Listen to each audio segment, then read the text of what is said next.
Dans les vastes plaines verdoyantes de l'Afrique de l'Ouest, bordées par des collines douces et des rivières sinueuses, se trouvait le royaume prospère de Nyanga. Ce royaume était dirigé par le roi Bantou, un souverain sage et respecté, dont la lignée régnait depuis des générations. Le palais royal, construit en pierre et orné de motifs tribaux complexes, se dressait au cœur de la capitale, entouré de villages pittoresques et de terres fertiles. C'était une journée comme les autres dans le village de Ntimbe. Amina, la fille d'un humble forgeron, allait chercher de l'eau à la rivière.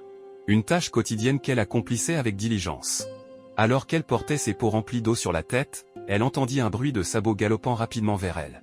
Un cheval s'arrêta brusquement à ses côtés, monté par un jeune homme vêtu d'habits royaux. « Attention, jeune fille !» s'écria-t-il. « Tu aurais pu te faire écraser. » Amina leva les yeux, rencontrant ceux du prince Ayodel. Elle était abasourdie par sa prestance, mais aussi irritée par son ton condescendant. « Je vais bien, merci » répondit-elle sèchement, avant de continuer son chemin. Le prince, surpris par la réaction de la jeune fille, descendit de son cheval et la suivit. « Permets-moi de t'aider » proposa-t-il. « Je n'ai pas besoin d'aide » rétorqua Amina, mais il prit tout de même un des pots d'eau et marcha à ses côtés jusqu'à son village. En chemin, ils discutèrent de tout et de rien. Ayodel, malgré son rang, fut charmé par la simplicité et la sagesse d'Amina. Les jours passèrent, et Ayodel commença à fréquenter de plus en plus souvent le village de Ntimbe, sous prétexte de diverses missions royales. Il ne pouvait s'empêcher de rechercher la compagnie d'Amina. Leur relation se développa, de simples discussions à des promenades le long de la rivière, à l'abri des regards indiscrets. Mais leur amour naissant n'échappa pas longtemps aux yeux des villageois et des conseillers du roi. La nouvelle parvint aux oreilles du roi Bantou, qui convoqua immédiatement son fils. « Ayodel, mon fils, il y a des rumeurs selon lesquelles tu passerais beaucoup de temps avec une villageoise, dit le roi d'un ton sévère. N'oublie pas ta position. Un jour, tu seras roi, et tu devras épouser une femme de rang royal. » « Mais père, répliqua Ayodel, Amina est différente. Elle est sage, courageuse, et je l'aime. Tu ne peux pas épouser une fille de paysan, trancha le roi. C'est indigne de notre lignée. » Déchiré entre son devoir et son amour, Ayodel tenta de convaincre Amina de s'enfuir avec lui. Mais Amina, consciente des conséquences pour le prince et le royaume, refusa. « Nous ne pouvons pas fuir nos responsabilités, Ayodel, dit-elle avec tristesse.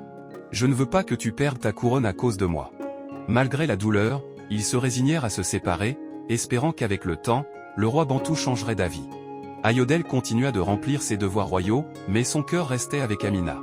Pendant ce temps, au palais, un conseiller ambitieux nommé Kofi, voyant une opportunité de manipuler les événements à son avantage, décida de semer la discorde.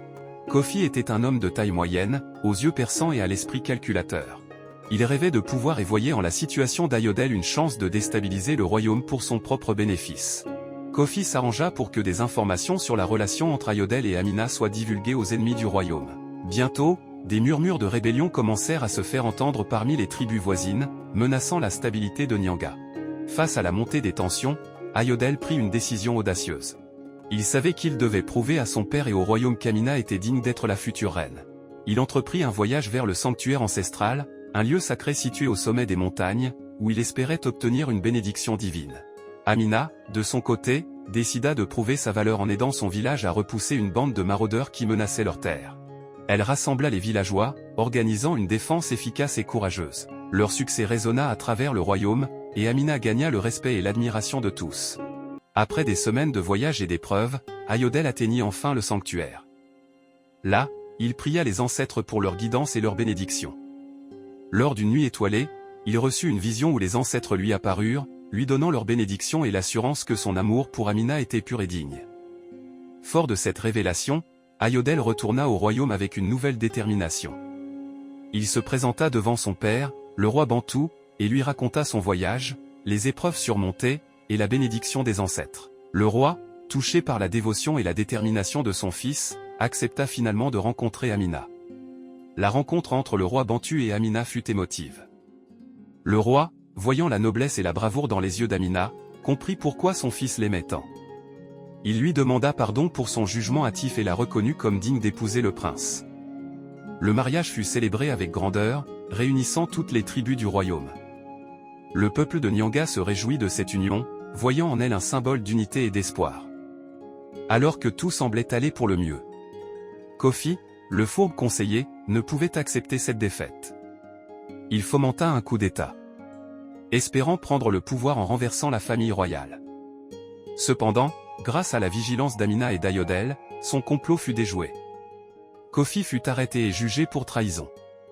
Le roi Bantou, dans un acte de clémence, décida de l'exiler plutôt que de le faire exécuter, espérant qu'il puisse un jour trouver la rédemption. Avec la menace de Kofi écartée, Ayodhel et Amina purent enfin régner ensemble. Sous leur gouvernance, le royaume de Nyanga prospéra encore davantage. Ils instaurèrent des réformes qui rapprochèrent davantage les villages du palais, promouvant l'unité et la justice. Leur amour, né de circonstances difficiles et enrichi par des épreuves, devint une légende racontée à travers les générations, un témoignage du pouvoir de l'amour véritable et de la détermination. Le royaume de Nyanga resta à jamais un symbole de paix et de prospérité, guidé par les étoiles d'amour d'Ayodhel et d'Amina.